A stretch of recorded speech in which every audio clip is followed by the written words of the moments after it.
당신은 알고 있나요?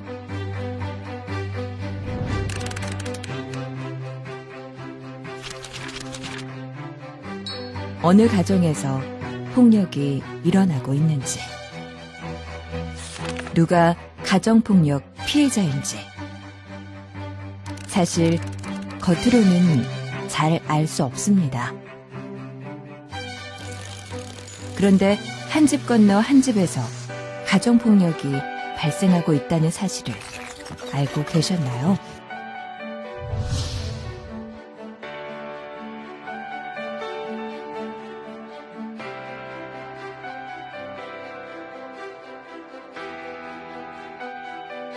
많은 사람들이 이런 작은 것들도 가정폭력이라는 사실을 알지 못하고 있습니다. 폭력을 행사하는 가해자들, 심지어 폭력을 당하고 있는 피해자들조차 이런 사실을 깨닫지 못하고 있습니다. 가정폭력은 작고 사소하게 시작하지만 이것들이 모이면 아주 큰 문제가 됩니다. 우리가 폭력이라고 생각하지 않는 무관심, 방임, 위협의 말들도 전부 폭력입니다. 그리고 작은 폭력들은 급기야 통제, 감금, 성적 학대, 폭행 같은 심각한 폭력으로 치닫게 됩니다. 이러한 폭력의 피해자들은 평소에도 늘 불안, 공포, 우울감을 느끼고 무력해집니다. 폭력에 무기력해진 피해자들은 생명의 위협을 느끼고 나서야 심각성을 인식하게 되는데, 그때는 이미 늦었을 수도 있습니다. 가해자는 피해자를 만들고, 피해자는 종종 또 다른 가해자가 되는 악순환의 고리. 이는 당신 역시 폭력을 겪었을 수도, 겪고 있을 수도, 겪게 될 수도 있다는 의미입니다. 가정폭력은 노인학대, 아동학대, 학교폭력, 성매매, 성폭력, 죽음으로 이어집니다. 이것이 바로 끊이지 않고 이어지는 폭력의 사이클이라는 것을 당신은 알고 있습니까? 이 폭력의 고리를 끊는 것은 바로 당신의 작은 관심입니다.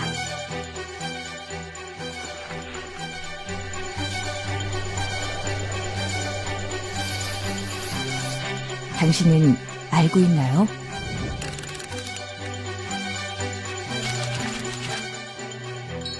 어느 가정에서 폭력이 일어나고 있는지,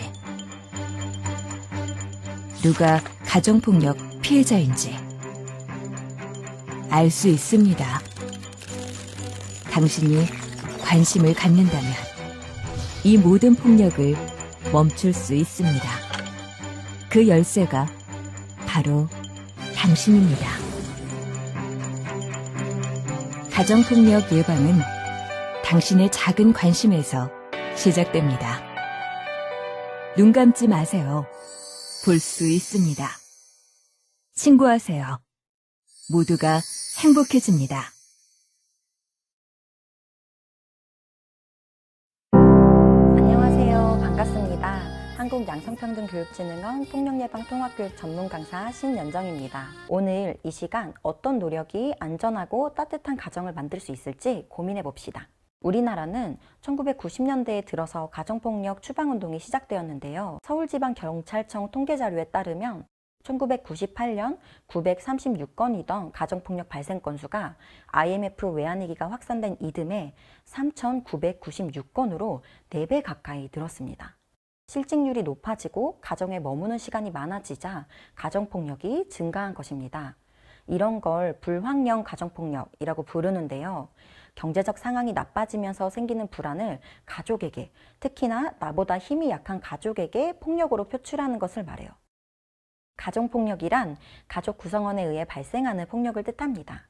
여기서 말하는 폭력은 물리적인 폭력뿐만이 아니라 정서적, 성적, 언어적, 경제적 폭력 모두를 포함합니다. 또한 법정혼 관계에만 가정폭력이 성립하는 것이 아닙니다. 사실혼 관계에서도 폭력 상황이 발생한다면 가정폭력이라고 부를 수 있죠. 미국, 영국, 일본의 경우 데이트 폭력까지도 가정폭력법으로 처벌하고 있습니다. 데이트 폭력과 가정폭력의 공통점 때문입니다. 그 공통점은 무엇일까요? 바로 친밀한 관계에서 발생하는 폭력이라는 점입니다.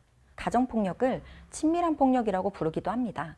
친밀한 관계에서 발생하는 폭력이기 때문이에요. 친밀한 관계에서 어떻게 폭력이 발생할 수 있을까요? 상대가 갖고 있는 친밀감을 이용하고 이를 통제의 수단으로 사용하면서 폭력이 일어납니다. 가정폭력은 어느 순간 갑자기 육체적 폭력으로 시작되지 않습니다. 상대를 통제하는 것부터 아주 조금씩 서서히 시작됩니다. 가계부 관리를 하면서 돈 쓰는 내역을 하나하나 점검하고 허락 없이 돈을 사용하지 못하게 한다거나 친구나 동료 관계를 통제하면서 사회생활을 제대로 하지 못하게 하는 등의 통제 말이죠. 상대의 자율성과 결정권을 제한하는 것입니다. 그 통제는 보이지 않는 힘의 차이에서 나옵니다.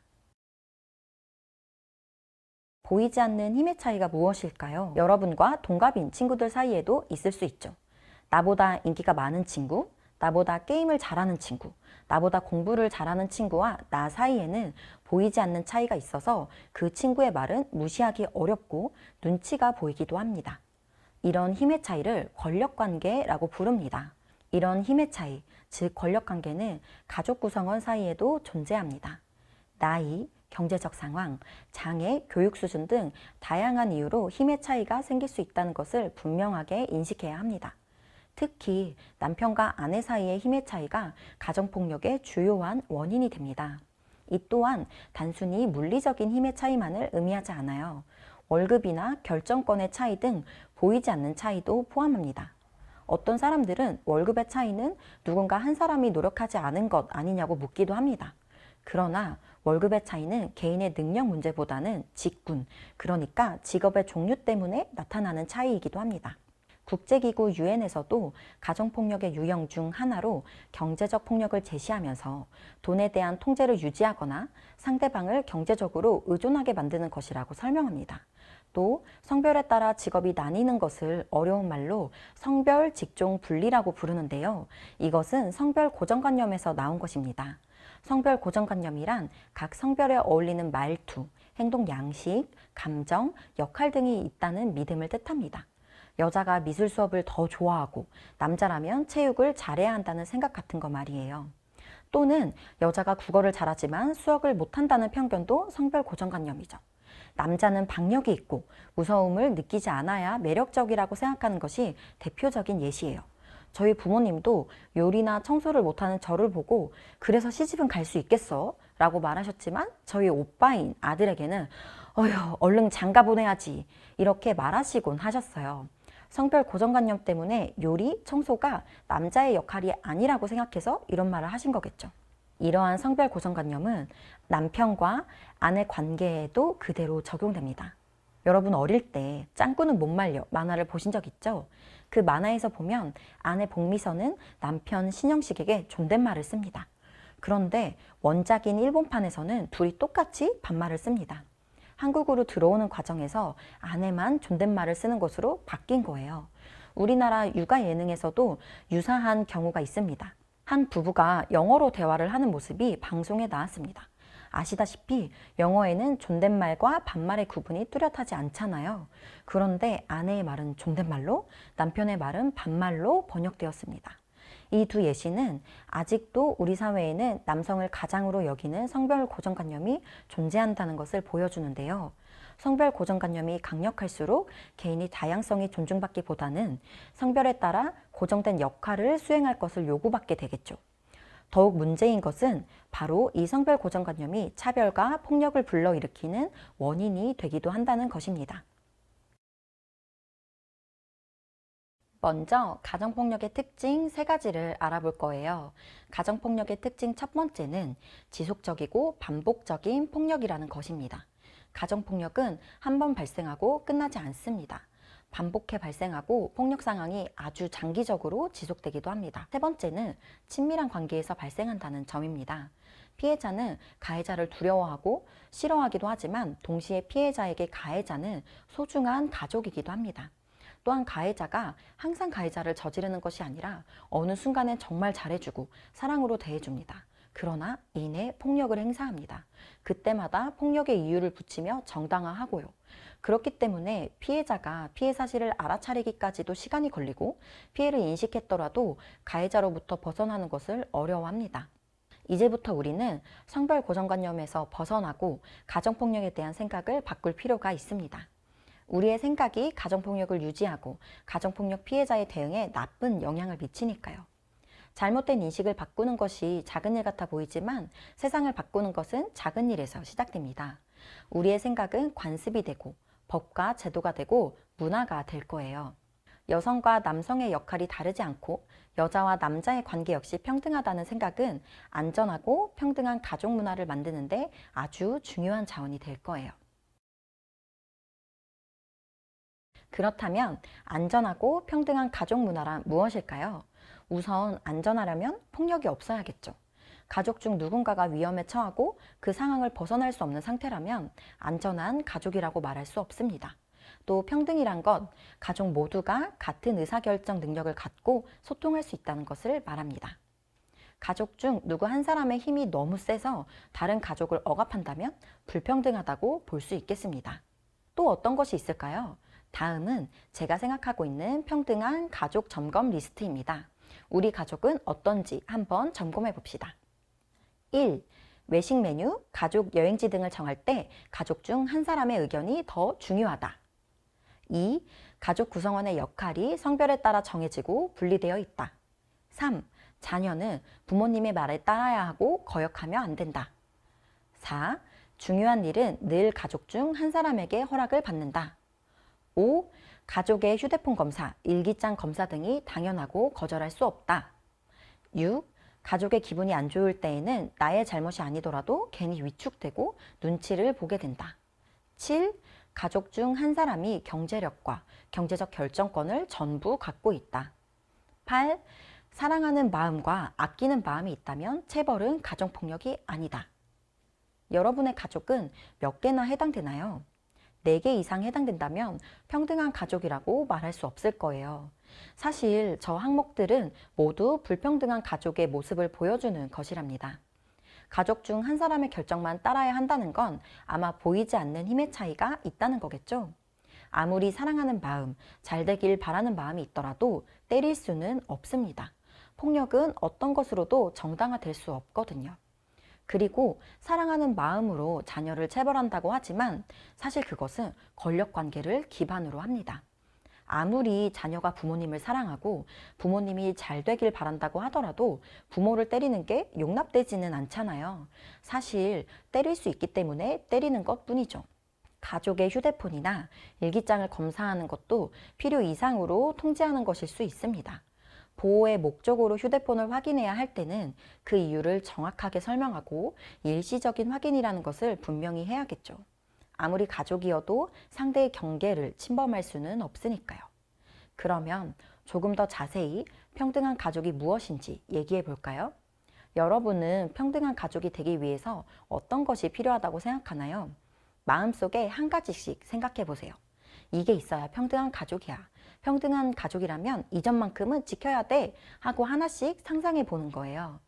여러분이 고민한 것 모두 다 아주 중요하고 필요한 가치일 거예요. 그렇지만 이 시간 제가 몇 가지 제안해 보려고 합니다. 먼저 첫 번째는 동의입니다. 가족이어도 동의가 필요해요. 이렇게 얘기하면 가족이니까 괜찮아 라고 말하는 사람도 있어요. 하지만 가족이라고 해서 상대의 몸과 마음의 공간을 마음대로 침범해서는 안 됩니다. 몸의 공간을 침범한다는 것은 몸을 마음대로 만지는 것뿐만 아니라 방에 마음대로 들어온다거나 샤워하는 데 들어와서 화장실을 사용하는 등 물리적인 경계를 침범하는 걸 뜻해요. 아무리 가족이어도 내 방에 노크도 없이 맘대로 들어온다면 기분이 나쁘죠. 또 가족이라고 해서 허락 없이 내 몸을 볼 수 있는 것도 아니고요. 마음의 공간은 눈에 보이지 않는 경계를 뜻해요. 휴대폰이나 일기장을 검사하는 게 마음의 공간, 즉 심리적인 경계를 침범하는 예시입니다. 뿐만 아니라 나의 친구 관계를 점검하고 나의 사생활을 존중하지 않는 것도 경계를 침범하는 것이라고 말할 수 있습니다. 아무리 가족이어도 개별적 존재로서 상대를 존중해야 합니다. 가장 가까운 사람, 가장 친밀한 사람의 경계를 존중할 수 있어야 다른 사람들의 경계도 존중할 수 있겠죠. 가족끼리 경계를 존중하는 방법에는 어떤 것이 있을까요? 아까 말한 것처럼 누군가의 방에 들어갈 때 노크를 하고 대답을 들은 후에 들어갑니다. 또 나는 샤워 후에 맨몸으로 나오는 게 시원하고 편하다고 할지라도 가족 중 누군가가 불편해한다면 당연히 그러지 말아야겠죠. 아직도 많은 사람들이 자연스럽게 요리는 엄마의 역할, 운전이나 전등 교체는 아빠의 역할로 생각하는 사람들이 많아요. 가사는 아내의, 바깥일은 남편의 역할로 나누는 것은 성별 고정관념에 기인한 거예요. 또 그렇게 역할을 나누다 보면 당연히 계속해서 성별 고정관념이 강해지겠죠. 요즘엔 과거처럼 여성이 전업주부로 노동을 하는 경우보다는 직장을 다니는 경우가 더 많아요. 여러분의 주변만 보더라도 일하는 여성이 많을 거예요. 그렇다면 가사 노동 시간이 그만큼 줄었을까요? 그렇지 않습니다. 워킹맘이라는 단어가 워킹데디보다 익숙한 것만 봐도 알 수 있겠죠. 통계를 보면 여전히 여성이 가사를 전담하고 있어요. 통계청의 2019년 생활시간 조사 결과를 보면 여성의 평일 가사 노동시간은 190분인 반면 남편은 48분밖에 되지 않습니다. 맞벌이를 하더라도 여전히 가사는 여성의 몫이라는 인식 때문에 여성이 많은 일을 전담하고 있습니다. 마지막 세 번째는 다양한 가족 형태를 인정하기입니다. 다양한 가족 형태를 인정하는 것은 여러 의미에서 중요합니다. 우리 사회의 다양성을 포용하는 것이기도 하지만 가족 안에 있는 권력관계를 없애는 일이기도 하죠. 가족은 반드시 엄마, 아빠, 자녀로 구성되어야 한다는 생각은 성별 고정관념을 유지시킵니다. 엄마와 아빠의 역할이 뚜렷하게 나눠져 있다고 생각하게 되죠. 그래서 더욱 정상가족 이데올로기에 집착하게 됩니다. 정상가족 이데올로기는 특정한 가족의 모습만을 정상가족이라고 여기는 것을 가리킵니다. 하지만 이제는 가족은 이런 모습이어야만 정상이야, 이런 생각에서 벗어나 봅시다. 사람들의 욕구가 다양하고 삶의 방식이 다양한 것처럼 가족의 모습도 다양할 수밖에 없습니다. 통계청의 통계로 보는 1인 가구 자료에 따르면 2020년 1인 가구는 전체 가구의 31.7%로 가장 큰 비중을 차지했습니다. 점차 가족의 형태는 다양해지고 있는데요. 그러나 아직까지도 우리나라 법률에서 인정하는 가족은 혼인으로 맺은 가족, 입양가족, 출산으로 생긴 가족뿐이랍니다. 하지만 이제는 사회가 많이 바뀌고 있고 다양성을 추구하는 점을 생각한다면 가족의 범위를 확장하는 게 좋겠죠. 돌봄 공동체, 경제 공동체, 생활 공동체도 가족이 될 수 있으니까요. 우리가 미디어에서 주로 봤던 가족의 모습은 4인 가정이었을 거예요.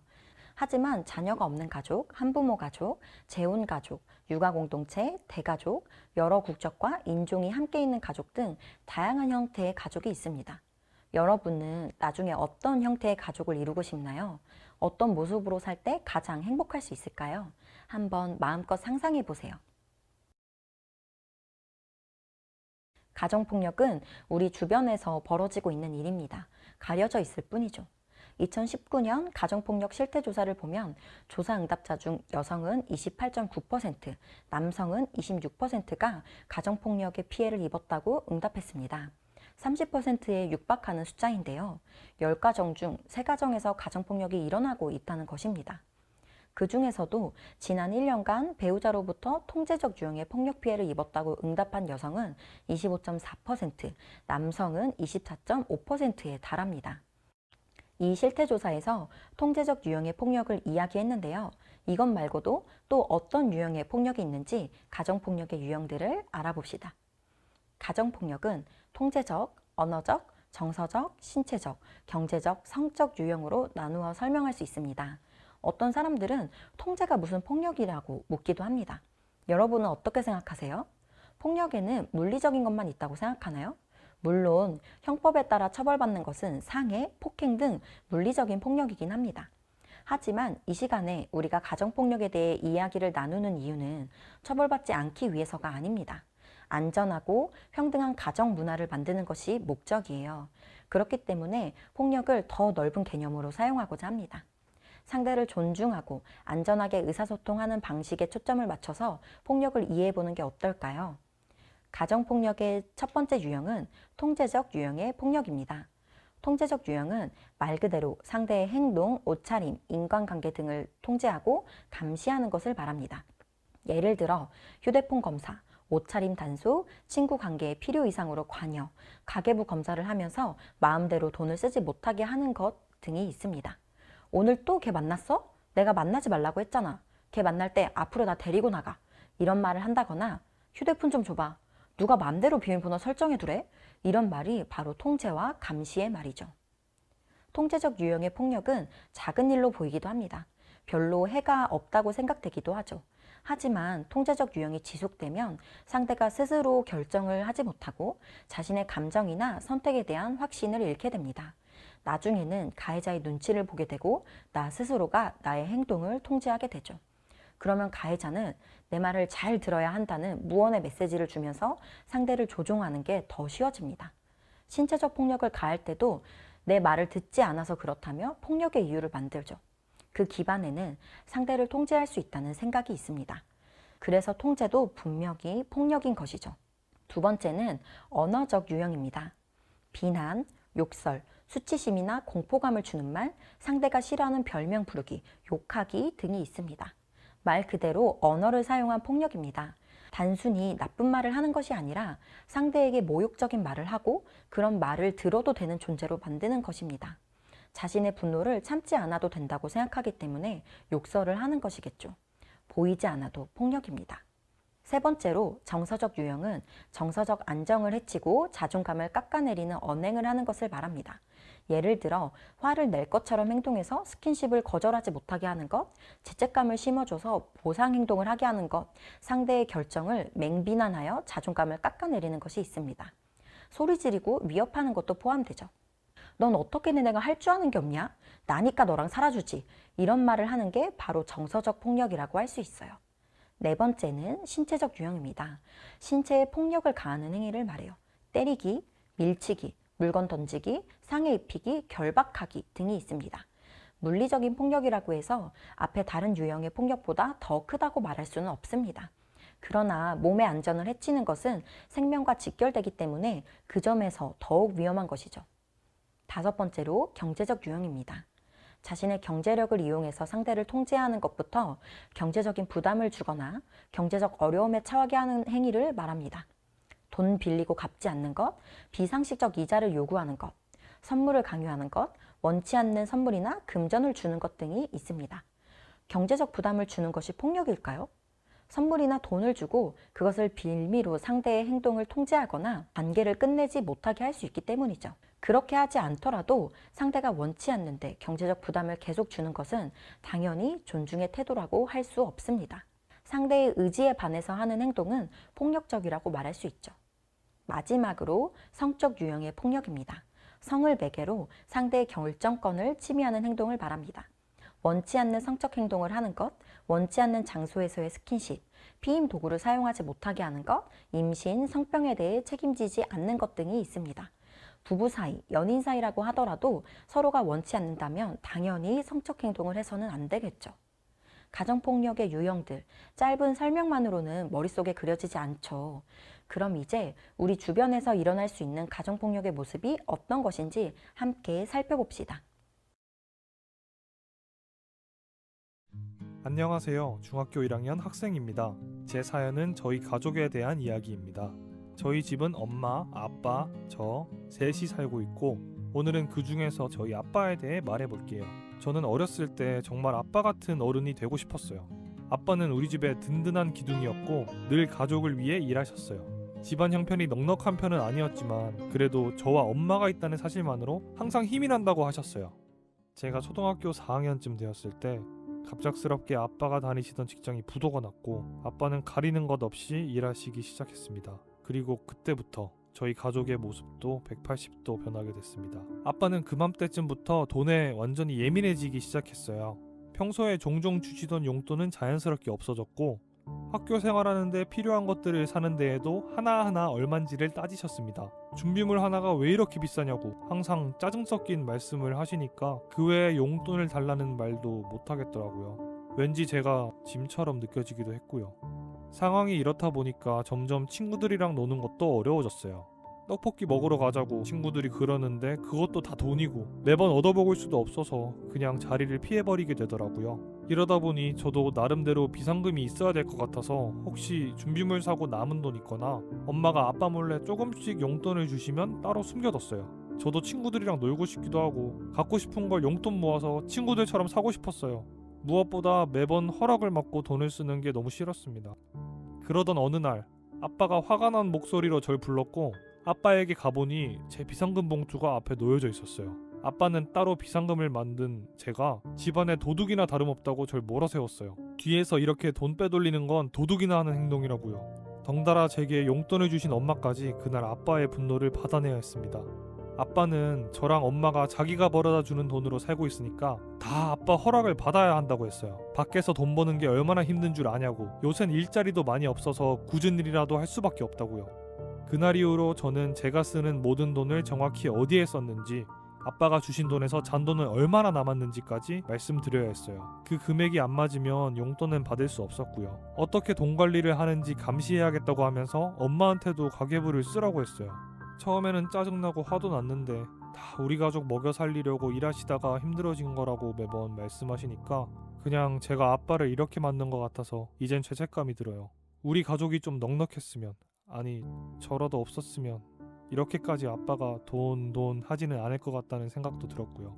지금이라도 아르바이트를 할까 생각도 드는데 현실적으로 전 아직 미성년자고 일하는 것까지 들키면 정말 영영 아빠랑 관계가 회복되지 않을 것 같아요. 어쨌든 아빠가 집안의 생활비를 벌어다 주시는 건 감사한 일이기도 하고 다 저를 위해서라고 하시는데 표현이 좀 과격하긴 해도 그게 맞는 말인 것 같아요. 저는 어떻게 하면 좋을까요?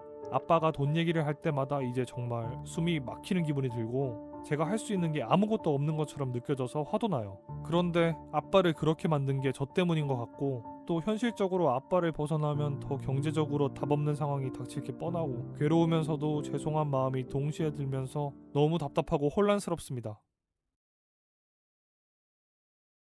안녕하세요. 익명으로 사연을 보내봅니다.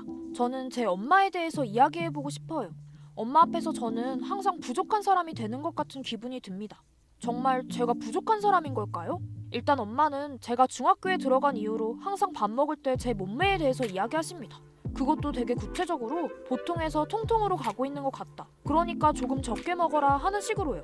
항상 제가 얼마나 살이 쪘는지, 어디가 어떻게 찐 것 같은지를 말씀하시니까 처음에는 그냥 그러려니 생각했는데 이젠 저도 제가 살쪘나? 싶기도 하고 점점 신경이 쓰이더라고요. 하루는 엄마가 제 선물을 사왔다면서 나와보라고 하는 거예요. 부엌에 가보니 식탁에 한가득 다이어트 보조제 같은 것들이 있더라고요. 엄마한테 이거 뭐냐고 물어보니까 요새 유행하는 다이어트 제품이라면서 오늘부터 챙겨 먹으라고 하시는 거예요. 집 앞에 있는 헬스장도 미리 끊어놨으니까 운동이랑 병행해서 한번 다이어트 도전해보라고요. 저는 너무하다 싶어서 엄마한테 이렇게까지 해야 하냐고 처음으로 화내봤어요.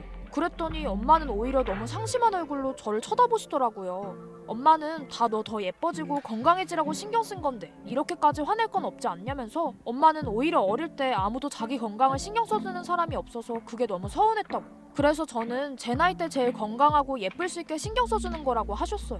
그 말을 들으니까 괜히 엄마한테 죄송해지기도 하고 살 빼는데 지원받고 싶은 건 다 해달라고 하라는데 정말 엄마가 절 염려하셔서 하는 말인 것 같이 느껴졌어요. 점점 그래 솔직히 지금 좀 살찌긴 한 것 같아 하는 생각도 들었고요. 그날 이후로 저는 항상 다이어트 보조제를 들고 다니게 됐어요. 엄마가 비싼 돈 들여서 사준 건데 싶어서 진짜 열심히 챙겨 먹었고 너무 피곤한 날에도 헬스장에 빠지지 않고 나갔습니다. 근데 이상하게 점점 음식만 보면 너무 먹고 싶은 마음은 드는데 상심했던 엄마 얼굴도 떠오르고 먹으면 안 될 것 같은 기분이 들기 시작했어요. 음식을 먹을 때마다 죄책감이 들었고 거울 앞에 설 때마다 항상 제가 뚱뚱해 보였습니다. 엄마한테 보조제를 그만 먹고 싶다고도 이야기했는데 엄마는 또 섭섭해하셨어요. 애초에 제가 날씬했으면 이렇게 하지도 않았을 테니까 조금만 참고 살을 빼보라고요. 엄마는 항상 자기만큼 절 사랑하는 사람이 없을 거라고 하십니다. 누가 더 건강해지라고 이렇게 열심히 하겠냐고요. 또 마음이 약해지는 기분이 들어서 알겠다고 할 수밖에 없었습니다. 전 이후에도 계속 보조제를 챙겨 먹고 헬스장에 나갔어요. 나중에는 먹은 걸 중간에 토해내기도 했고요. 조금이라도 많이 먹은 날은 실망하는 엄마 표정이 계속 떠올랐고 체중이 조금이라도 늘어나면 엄마가 화내실까봐 겁이 났습니다. 저 때문에 엄마도 힘드실 것 같고 애초에 제가 뚱뚱하고 못나서 문제가 생긴 것 같아요. 이제는 저도 살이 찔까봐 너무 두렵고 무서워요. 가족은 가장 힘이 되어주는 존재라던데 이런 고민 한마디도 엄마에겐 할 수가 없고 너무 혼란스럽습니다. 엄마를 기쁘게 하고 싶고 잘 지내보고 싶어요. 그렇지만 저는 왜 이렇게 작아지는 기분일까요? 저는 어떻게 해야 할까요? 이 사연들에서 보듯 폭력의 유형들은 완전히 나누어지는 것들은 아니에요. 각각 폭력들은 중첩되어 나타나기도 합니다. 신체적 유형과 성적 유형이 같이 나타날 수도 모든 유형의 폭력 피해가 동시에 발생할 수도 있겠죠. 그럼에도 폭력의 유형을 나눠서 설명하는 이유가 무엇일까요? 아무리 사소하더라도 그것은 분명히 폭력임을 인식하기 위해서입니다. 특히 통제적 유형이나 정서적 유형과 같이 눈에 뚜렷하게 보이지 않는 피해를 폭력이라고 인식하지 못하는 경우가 많습니다. 폭력의 유형들을 살펴봄으로써 폭력을 빠르게 알아차릴 수 있는 것이죠. 친밀한 관계에서 발생하는 폭력에는 가스라이팅이 수반됩니다. 여러분, 가스라이팅이라는 말을 들어보셨나요? 요즘에는 많은 분들이 알고 계신 것 같아요. 가스라이팅은 심리학 용어 중 하나입니다. 가스라이팅이란 교묘한 방법으로 상대의 생각을 조종하고 자신의 감정과 생각을 부인하게 만드는 것을 말합니다. 쉽게 말해 심리적으로 지배하는 것을 뜻해요. 상대가 자기 스스로에 대해 의심하게 만들어서 결국 가해자에게 의존하게 되죠. 가스라이팅은 지속적으로 상대의 자존감을 깎아내리고 상대의 결정이나 행동을 폄하해서 자기 자신을 무능하고 안 좋은 사람인 것처럼 느끼게 만듭니다. 또는 피해자가 자신의 불편한 감정을 표현할 때 네가 너무 예민한 거야 라고 말하면서 아무 문제가 없다고 계속 주장하는 것도 가스라이팅 중에 하나입니다. 관계를 망치고 가정의 평화를 깨트리는 건 바로 너라면서 피해자가 예민하게 구는 것처럼 모는 것이죠. 계속 그런 이야기를 듣다 보면 심각한 문제가 생겼을 때도 내가 정말 예민한 걸까? 내가 너무 심리적으로 불안한 상태인가? 하고 스스로를 의심하게 됩니다. 그래서 주변에 도움을 구하거나 문제를 해결하기가 어려워지죠. 나아가 가해자의 말이 다 맞다고 여기게 되고요. 또 가족이나 친구들 앞에서 상대를 깎아내리고 비난하는 것도 가스라이팅에 포함됩니다. 혹은 상대의 약점을 잡아 통제하는 방식도 있죠. 예를 들어 넌 너무 사치스럽고 경제관념이 없어 이렇게 핀잔을 주면서 상대를 도와주기 위해 돈 관리를 해주는 것처럼 경제적으로 통제하는 건 말이에요. 가스라이팅을 수반한 가정폭력은 피해자가 자신도 모르는 사이 심리적 통계를 받게 될 수 있어서 그것을 잘 알아차리고 적절하게 대응하는 것이 필요합니다. 그러기 위해선 평소 친밀한 관계에서 일어나는 가스라이팅이 어떤 모습인지도 알 필요가 있어요. 다음 영상을 보면서 친밀한 관계에서 일어나는 가스라이팅이 어떤 모습인지 살펴보도록 해요. 안녕하세요. 저는 서울에 사는 16살 학생입니다. 오늘은 저와 사귀고 있는 A에 대해서 이야기해볼까 해요. 분명 절 너무 사랑하는데 왜 이렇게 제가 할 수 있는 말이 줄어드는 느낌이 들까요? 제가 모자란 걸까요? A와 만난 지는 80일째. 우리는 매일같이 서로의 일상을 공유했고 A는 언제나 저를 지지해주고 응원해줬습니다. 오랜만에 친구들이랑 만나서 영화 보기로 한 날이었어요. 같이 맛있는 것도 먹고 영화도 보고 진짜 스트레스가 풀리더라고요. 한창 놀고 있는데 A한테 메시지가 오더라고요. 재밌게 시간 보내라고 해서 알겠다고 했죠. 조금 지나서 또 A한테 메시지가 왔는데 제가 친구들이랑 노느라 그 메시지가 왔는지 몰랐던 거예요. A는 화가 났는지 답장이 없었어요.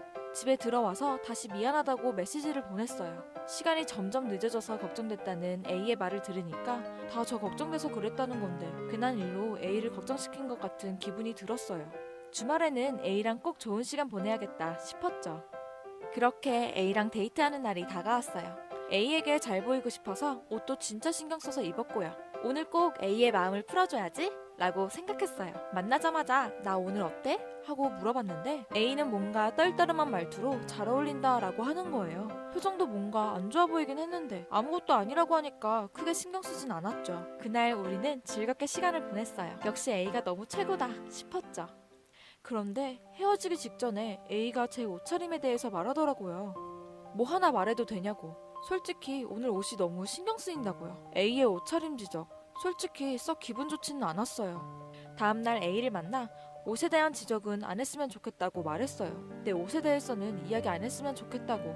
그리고 친구들은 다 어울린다고도 했다고요. 그랬더니 갑자기 A가 친구들한테 우리 이야기도 하고 다니냐고 화를 내는 거예요. 제가 당황해서 대답을 못하니까 제 친구들이 우리 관계에 대해서 그렇게 잘 아냐면서 자기는 진짜 절 생각해서 한 말이고 그날 지나가던 애들이 다 저를 쳐다봤었대요. 그게 좋냐고 하는데 할 말이 없더라고요. A는 그렇게 자리를 떠났고 그 후로 하루 종일 연락이 없었어요. 조용한 핸드폰을 보고 있으니까 마음이 너무 불안했어요. 이대로 영영 A한테 연락이 안 오는 건 아닐까 겁도 났고요.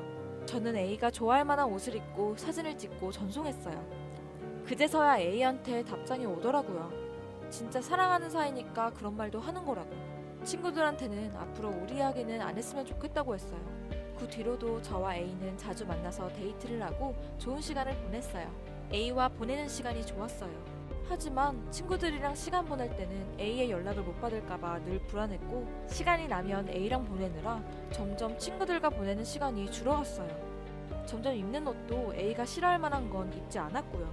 이런 점 하나만 빼면 모든 게 좋은 연애인데 저는 왜 점점 할 수 있는 말이 줄어드는 기분일까요? 저에게는 3년째 과외 중인 과외 선생님이 있습니다. 그 선생님에 대해서 이야기해볼까 합니다. 처음 선생님을 만났을 때 선생님은 저에 대한 칭찬을 아낌없이 말씀하셨어요. 제가 공부에 진짜 재능이 있고 선생님이 가르치고 있는 제자 중에 제일 자기 말을 잘 이해한다고요. 다른 건 몰라도 저는 진짜 다른 애들보다 더 신경 쓰게 된다고도 하셨어요. 그런 말을 계속 들으니까 뭔가 제가 특별해진 것 같기도 하고 기분이 되게 좋았어요. 부모님과의 싸움이나 친구들과의 갈등, 공부뿐만 아니라 어떤 얘기를 해도 잘 들어주셨어요. 진짜로 저한테 형이 생긴 기분이었어요. 그러던 어느 날 제가 숙제를 안 해간 날이 있었어요. 다음에 숙제 못한 부분까지 더 열심히 하겠다고 했는데 갑자기 선생님은 제가 안 푼 문제집 장수만큼 손바닥을 맞아야 한다고 하셨어요. 저는 너무 당황스러웠는데 처음 보는 무서운 표정으로 실망했다고 하시고 자기도 저를 때리고 싶지 않지만 제가 숙제를 안 했기 때문에 어쩔 수 없다고 하셨어요. 애초에 숙제를 안 했기 때문에 매를 둘 수밖에 없던 거였고 그래도 부모님이 알면 너무 걱정하실 테니까 이 이야기는 부모님께 비밀로 해야 한다고도 하셨어요. 그때 이후로 지금까지 선생님은 여러 가지 이유로 절 때리셨어요. 숙제를 안 해서, 수업 시간에 졸아서, 대답을 느리게 해서, 시계를 쳐다봐서. 점점 과외 시간이 다가오는 게 괴로웠어요. 하지만 또 항상 그러신 것도 아니고 다시 저를 다정하게 대해주기도 하셨어요. 진짜 신경 쓰니까 이렇게라도 해주시는 거 아닐까 싶기도 하고 너무 혼란스러웠죠. 하루는 손바닥 맞는 게 너무 아파서 아무리 잘못을 했어도 맞는 건 싫다고 용기 내서 말했어요. 그랬더니 정 그게 싫으면 그냥 과외를 그만두자고 말씀하시더라고요. 솔직히 자기를 만난 이후로 성적이 오른 건 사실이지 않냐고. 처음에 만났을 때는 성적이 말이 아니었는데 이 정도까지 끌어올릴 수 있었던 건 본인 덕이었다고 하시더라고요. 시간이 조금만 지나도 자기한테 크게 감사할 거라고요. 다시는 자기만큼 저를 생각하는 선생님은 못 만날 거라고 하시는데 생각해보면 성적이 오른 것도 사실이고 선생님이랑 헤어지는 것도 너무 싫었어요. 부모님한테도 뭐라고 말해야 될지 모르겠고 갑자기 그냥 떠나시겠다고 하시니까 너무 불안했어요. 이제는 처음부터 다 제 잘못으로 느껴져요. 제가 항상 맞을 행동을 자처하는 것 같고 저도 너무 괴로운데 선생님이랑 관계를 끊어내지도 못하는 제 스스로가 너무 한심하게 느껴집니다. 전 도대체 어떻게 해야 하는 걸까요?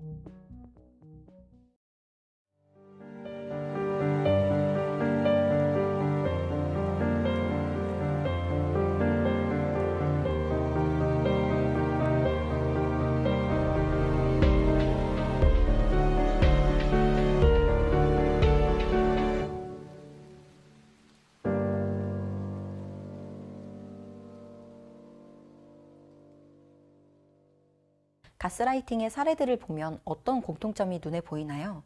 바로 피해자는 가해자를 의지하고 있다는 점이에요. 물론 의지하게 된 원인이 가해자의 잘못된 언행 때문이지만요. 상대를 무기력하게 만들어서 폭력을 저지르고 그 폭력에서 벗어날 수 없게 만드는 것이 바로 친밀한 관계의 폭력의 특징입니다. 물론 이 가스라이팅도 권력관계에서 나타납니다. 불균형한 권력관계는 상대에게 쉽게 저항하지 못하게 하죠. 우리 아까 얘기한 과외 선생님과 학생 예시를 기억하죠? 그런 사이에서 상대가 나를 교묘하게 조종할 때 쉽게 대항하기가 어렵습니다. 그게 반복되고 지속되다 보면 나중에는 스스로 그 상황을 인지하기도 어려워지는 것이죠.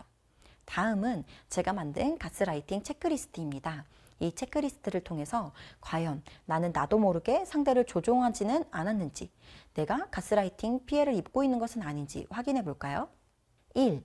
자주 내가 너무 예민한 것인지 스스로에게 의심이 생긴다. 2.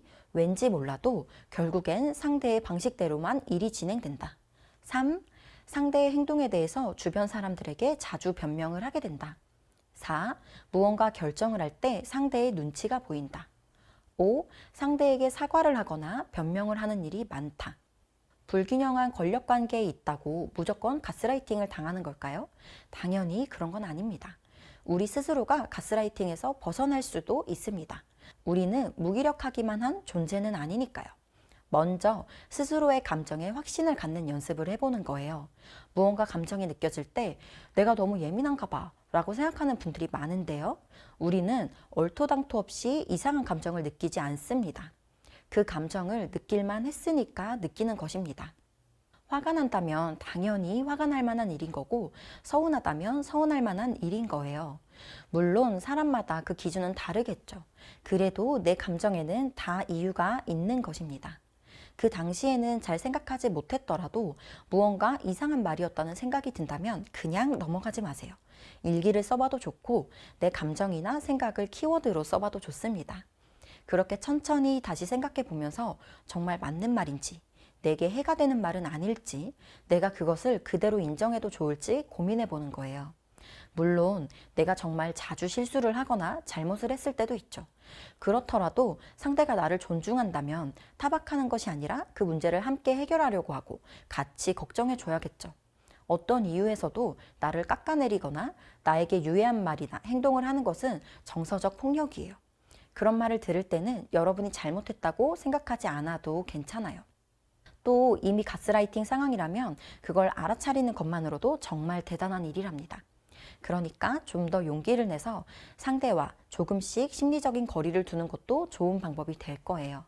무엇보다 여러분이 여러분 스스로의 편이 되어주세요. 이렇게 가스라이팅에 대응할 수 있듯이 우리가 가정폭력에 대응할 수 있는 방법도 있습니다. 가정폭력 피해를 입었다고 해서 무력한 상황에만 놓이는 건 아니랍니다. 물론 자신감과 자존감이 떨어질 수 있어요. 그렇다고 아무것도 못하는 건 아니에요. 여러분을 도와줄 수 있는 사람과 기관도 많답니다. 하나씩 알아볼까요? 먼저 가정폭력이 일어났다면 나의 안전을 확보하는 것이 가장 중요합니다. 다른 가족을 도울 때도 나의 안전이 위협되지 않는 범위에서 도움을 주어야 합니다. 내가 안전하지 못하면 다른 사람도 도울 수 없으니까요. 나의 안전을 확보하기 규칙을 세우고 자세히 방법을 알아봅시다. 첫 번째, 증거 남기기. 언어적 폭력 피해를 입을 때는 녹음을 해둡니다. 녹음을 할 수 없는 상황이었다면 일기에 써두는 것도 좋아요. 폭력에 대해 상세히 기록해두는 것이 좋은데요. 일기 등 기록을 할 때는 기억나는 것과 기억나지 않는 것을 구분해서 적습니다. 예를 들어 무슨 요일이었는지 기억나지만 정확한 시간은 기억나지 않는다. 이렇게 적는 거죠. 신체적 피해를 입을 경우엔 멍이나 상처 사진을 남겨두세요. 당연히 치료도 받아야 하고요. 병원에서 치료를 받을 때는 진단서를 남겨두어야 합니다. 꼭 당장 신고를 하지 않더라도 상담을 받을 때도 유용하고 언젠가 신고를 한다면 아주 중요한 자료가 되니까요. 두 번째, 내가 원하는 것과 나에게 필요한 것 생각하기. 먼저 가정폭력 피해 상황에서 어떤 방식으로 벗어나고 어떻게 해결하고 싶은지 고민해 보세요. 당장 가족과 헤어지거나 신고를 하고 싶지 않을 수도 있잖아요. 반드시 신고를 해야만 하는 것도 아니랍니다. 고소를 하더라도 그 과정이 복잡하고 아주 길게 이어질 수도 있기 때문에 여러 가지를 생각해 봐야 합니다. 그냥 가해자와 따로 사는 것만을 원할 수도 있고 완전히 법적으로 남이 돼서 다시는 만나고 싶지 않을 수도 있죠. 혹은 가해자를 처벌하는 것을 원할 수도 있고요. 내가 원하는 것에 따라서 해결 방식이 달라집니다. 나의 목표를 설정해 두면 전문가 상담을 받을 때도 도움이 돼요. 세 번째, 지지자 만들기. 언제든 도움을 받을 수 있고 피해가 더 커지지 않도록 주변에 지지 체계를 만들어 둡니다. 이웃이나 친구, 선생님에게 피해 사실을 알리고 도움을 받는 거예요. 이웃에게는 폭력 소리가 들리면 즉시 신고해 줄 것을 요청하세요. 또 따로 떨어져 사는 가해자가 학교에 찾아오거나 전화를 하는 경우도 있습니다. 선생님에게 얘기해서 찾아오거나 전화를 해도 연결되지 않도록 미리 말을 하는 것도 좋은 방법이에요. 또 지금 내게 필요한 게 무엇인지 찾아보고 주변인에게 도움을 요청하세요. 신고할 때 증인이 되어달라고 부탁할 수도 있어요. 밥을 잘 못 먹어서 같이 맛있는 걸 먹어달라고 하거나 얘기를 들어달라는 작은 부탁도 좋아요. 또 친구네 잠시 머물 수도 있고 병원을 같이 가달라고 할 수도 있겠죠. 내게 필요한 게 무엇인지 살펴보는 것도 도움을 요청하는 것도 피해에서 벗어나는 데 중요한 자원입니다. 네 번째, 전문가의 도움받기. 주변인의 도움을 받는 것도 중요하지만 전문가의 도움을 받는 것도 중요합니다. 우리는 사실 가정폭력에 대해 자세히 배운 적이 없어요. 화재 대피 훈련을 매년 받아도 막상 화재 상황에는 많은 사람이 패닉에 빠지곤 하잖아요. 가정폭력 피해 상황에서도 마찬가지입니다. 가정폭력 대처 방법을 잘 알아도 피해 상황에는 도움을 받는 게 좋아요. 특히 법률적인 해결 과정에서는 전문가의 도움이 있다면 아주 든든할 거예요. 우리나라에는 가정폭력 피해자를 위한 여러 지원 서비스가 있습니다. 상담, 의료, 법률, 보호, 숙식 등의 지원 서비스를 통해 가정폭력 피해자를 보호하고 일상에 복귀할 수 있도록 돕고 있어요.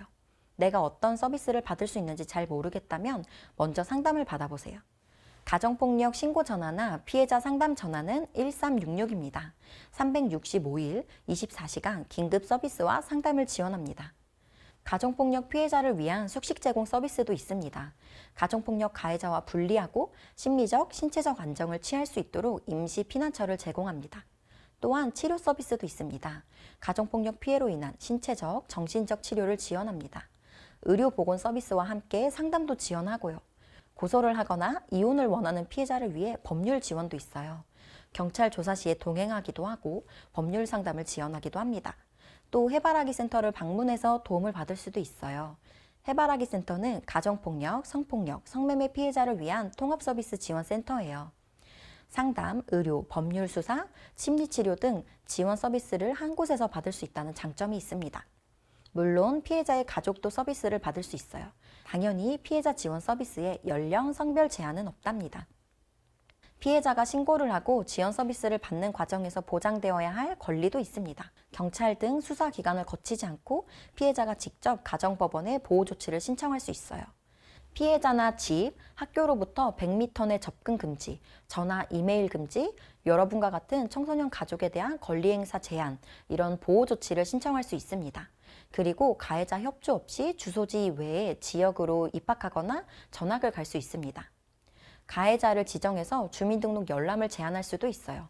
그럼 피해자가 어디로 이사했는지 가해자는 알 수 없겠죠. 1366이 아니더라도 112 긴급신고를 통해 경찰의 도움을 받을 수도 있습니다. 경찰관으로부터 폭력 제지의 도움을 받을 수 있어요. 또한 가해자와 분리해서 면담할 것을 요청할 수 있어요. 경찰로부터 상담소, 보훈시설, 의료기관 연계 등의 도움도 받을 수 있습니다. 그러니 1366이 생각나지 않을 때는 112 긴급신고를 해도 좋습니다. 가정폭력 신고 사실은 비밀이 보장됩니다. 내가 피해 당사자가 아니라 주변인일 경우에도요. 그러니 걱정할 필요